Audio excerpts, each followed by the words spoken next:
Paraná Pesquisas lançou hoje uma pesquisa em que coloca Lula em grau de paridade com Bolsonaro. Paraná Pesquisa sempre foi inclinado ao bolsonarismo, sempre superlativiza as coisas do bolsonarismo. Mas o que me pegou muito foi a pesquisa da sexta-feira, né? Que eu fui dar uma olhadinha, que era da Atlas Intel, e o negócio é o seguinte: na pesquisa da Atlas, o nome do Gustavo Lima aparece com destaque lá, essa é a manchete. Gustavo Lima é testado pela primeira vez. Só que essa pesquisa que saiu sexta, ela foi medida na sociedade de 26 a 31 de dezembro, final do mês de dezembro. Porém, o nome do Gustavo Lima só foi público, ele mesmo só se manifestou dia 2 de janeiro. Portanto, a Atlas já tinha o nome do Gustavo Lima antes do Gustavo Lima se anunciar. As forças ocultas estão operando de uma forma muito extensiva, Chico. Eu queria te ouvir sobre os prejuízos causados por essas pesquisas e o quanto nós precisamos também avançar em termos de legislação eleitoral para responsabilizar esses institutos, de fato.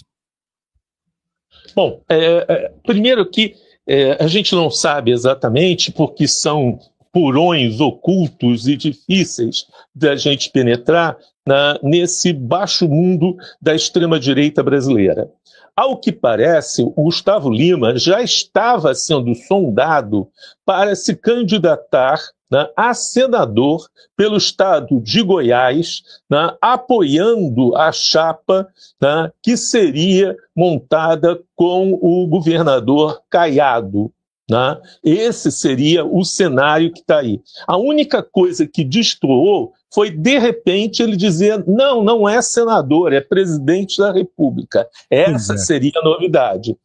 É interessante notar que, ao mesmo tempo, a gente encerrou um ano que Gustavo Lima apareceu nas manchetes muito mais policiais do que artísticas. Quer dizer, ele também estava numa situação muito difícil e procurar o mandato de senador é uma garantia de intocabilidade. E a gente vai ver agora, com o caso do Trump nos Estados Unidos, o impacto que isso tem sobre a justiça brasileira de também blindar figuras eleitas nesse sentido. Nos corredores da justiça se diz muito a ideia de se de bom alvitre você caçar a vontade popular.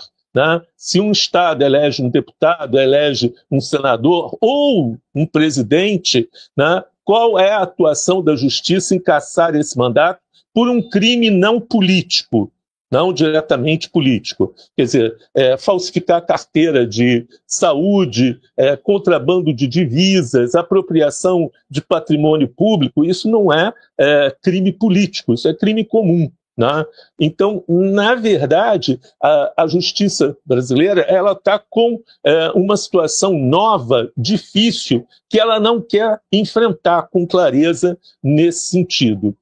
E, inclusive, esse combo que a Polícia Federal e a Justiça criou de colocar tudo num só processo, me parece muito perigoso. Lembremos o processo das rachadinhas aqui no Rio de Janeiro, com a mesma família Bolsonaro, onde o mérito não foi discutido. Foi discutido o andamento processual. E se derrubou o processo, que era muito mais simples, era a rachadinha. Imagina um processo que vai de falsificação de caderneta de saúde até golpe de Estado.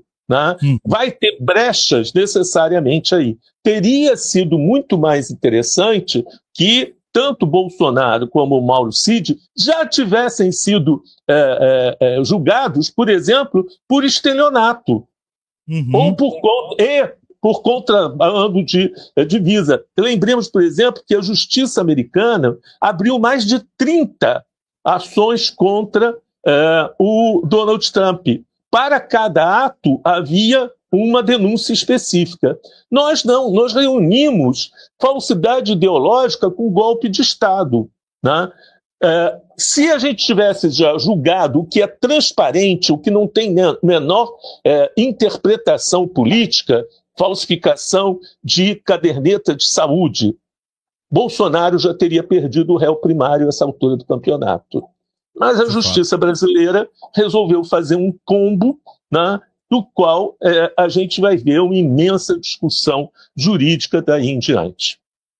De fato, teria esse tira-gosto, né, para pelo menos colocar o banquete jurídico depois à disposição da justiça.